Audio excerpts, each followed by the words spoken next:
Mention kedua. Naira yang berada di dalam kamarnya berjalan mondar-mandir sambil terus menatap layar ponsel dengan kesal. Dari tadi ditelepon, tidak diangkat-angkat, gerutu Naira. Kembali mencoba menghubungi nomor ponsel Tuan Kenzo, namun telepon darinya entah yang sudah keberapa puluh kalinya tidak diangkat juga oleh pria yang berstatus sebagai suaminya. Dasar beruang kutub, teriak Naira dengan sangat keras, membuat dua pelayan wanita yang ada di kamarnya terkejut. Nyonya, silakan berbaring. Kami akan memijat tubuh Anda, Nyonya, ucap salah satu pelayan wanita dengan suara yang ketakutan karena tadi mendengar teriakan dari nyonyanya. Naira yang merasa tidak enak karena sudah membuat dua pelayannya ketakutan, mau tidak mau akhirnya menuruti perkataan salah satu pelayannya. Enak juga pijitannya, gumam Naira sambil terus berpikir bagaimana caranya agar terlepas dari cengkraman Tuan Kenzo. Sial, seandainya ponsel lama aku masih ada, aku pasti sudah meminta bantuan pada Novi dan Dion, gerutu Naira. Lalu berinisiatif untuk mengirimkan sebuah pesan singkat untuk Tuan Kenzo. From Naira. Tuan, ada yang ingin aku sampaikan, angkat teleponku. Beberapa menit berlalu, namun tidak ada balasan sama sekali. Naira pun tidak kehilangan semangatnya untuk mengirim pesan untuk yang kedua kalinya. Tuan Kenzo. Tuan, aku ingin bernegosiasi denganmu. Jadi balas pesan dariku. Setelah 15 menit berlalu, tetap tidak ada balasan dari si beruang kutub. Untuk Tuan Kenzo. Tuan Kenzo yang tampan, aku mohon balas pesanku. Naira sengaja menambahkan emoticon love di akhir pesannya. Dan tidak perlu menunggu lama, sebuah pesan singkat masuk ke dalam ponsel Naira. From beruang kutub. Aku memang tampan. Buset, dari tadi aku kirim pesan, dia hanya jawab aku memang tampan. Lama-lama gue lempar juga ini ponsel ke kepalanya, ketus Naira. Dengan wajah yang kesal, ia membalas pesan singkat tersebut. Untuk Tuan Kenzo. Tuan, aku mohon padamu, lepaskan aku. Kau boleh meminta apapun, tapi tolong tidak yang satu itu. Naira yang masih menunggu balasan pesan dari Tuan Kenzo tanpa terasa tertidur lelap di atas tempat tidur dengan tubuh yang masih dipijat oleh kedua pelayannya. Perusahaan Kenzo. Tuan, Nyonya Angel besok pulang ke Indonesia. Kenzo tanpa acuh mendengarkan informasi dari Jimmy. Karena sejak di dalam mobil sampai di dalam kantor, ia sibuk menatap layar ponselnya yang sejak tadi tidak ada bunyi pesan singkat yang masuk. Kenapa gadis bodoh itu tidak lagi mengirimku pesan? Kenzo bergumam dalam hati. Tuan, besok sore Tuan Dimitri akan datang ke perusahaan kita untuk membahas proyek kerjasama. Jimmy memberikan berkas-berkas untuk ditandatangani oleh Tuan Kenzo. Oke. Aku sudah tidak sabar untuk bertemu langsung dengan orang yang ingin menghancurkanku. Ucap Kenzo dengan dingin dan sangat tegas. Jim, hari ini aku pulang cepat. Kau atur semua pekerjaan yang tertunda. Kenzo mengambil berkas-berkas yang sudah ditandatangani pada Jimmy, lalu sibuk kembali menatap ponselnya. Jimmy menganggukkan kepalanya, menatap Tuan Kenzo dengan intens. Tuan, apa Anda tidak ingin melakukan operasi untuk membukanya? Tanya Jimmy. No, kenapa aku harus membukanya? Bukankah Tuan dan Nyonya akan? Jimmy tersenyum penuh arti. Memangnya kenapa jika aku akan melakukannya dengan gadis bodoh itu? Melakukannya bukan berarti aku ingin memiliki anak dengannya. Kenzo berkata dengan suara datarnya. Tapi, apa Tuan tidak ingin memiliki anak? Anak, Kenzo tertawa dengan keras.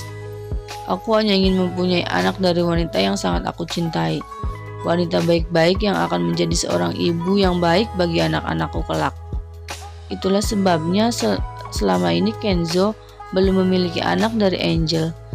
Karena tanpa pengetahuan Angel, Kenzo sudah melakukan vasektomi dan Kenzo akan membuka KB-nya jika ia sudah menemukan wanita yang dia cintai.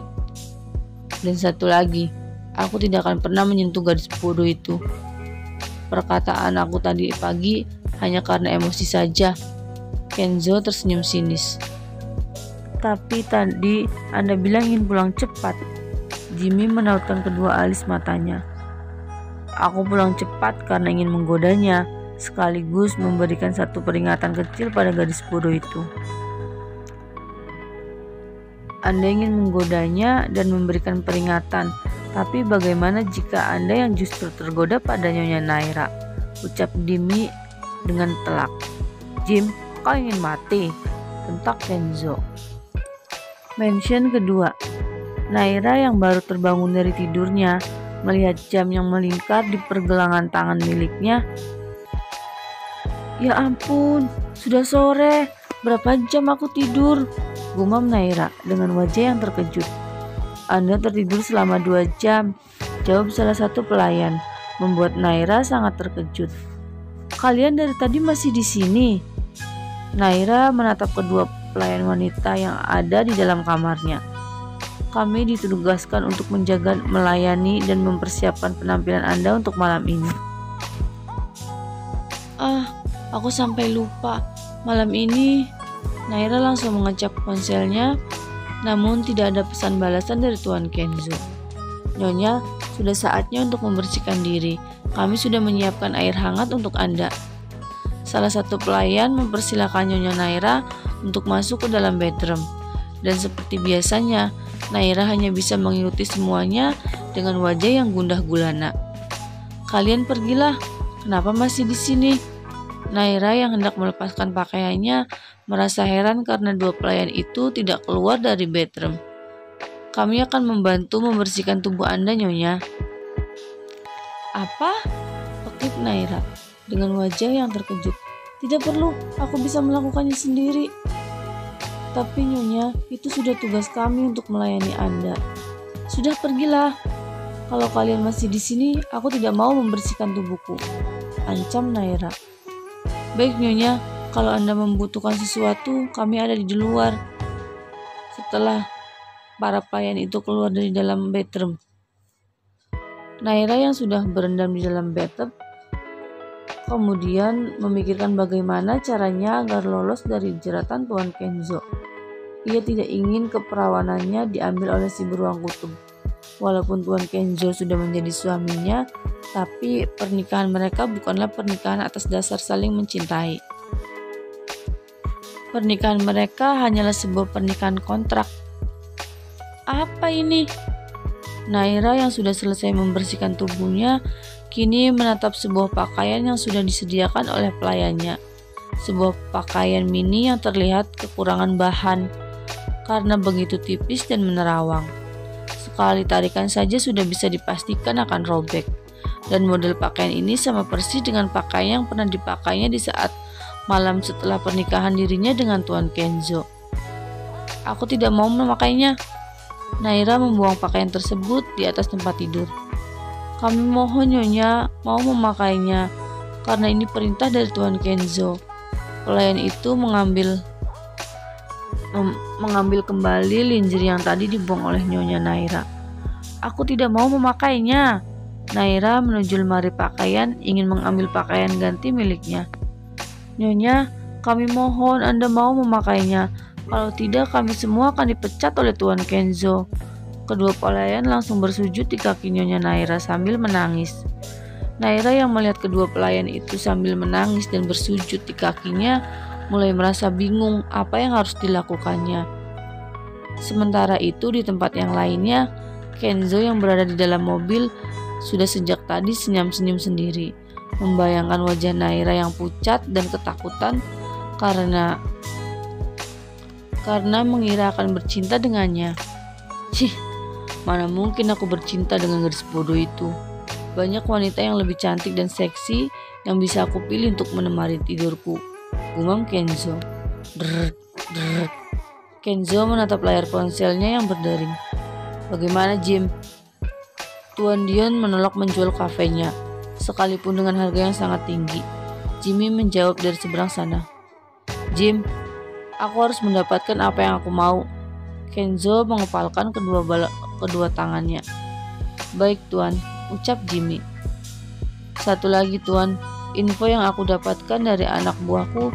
Sejak semalam, Tuan Dion menyuruh anak buahnya untuk mencari keberadaan Nyonya Naira. Kenzo semakin emosi. Jim, kau tahu apa yang harus kau lakukan? Kenzo menjawab dengan dingin dan menutup ponselnya. Sepertinya pria itu sangat mencintai Naira. Kenzo semakin mengepalkan kedua tangannya. Walaupun aku tidak mencintai gadis itu, tapi aku paling tidak suka jika barang yang sudah aku miliki diambil oleh orang lain. Sorot mata Kenzo dipenuhi oleh amarah.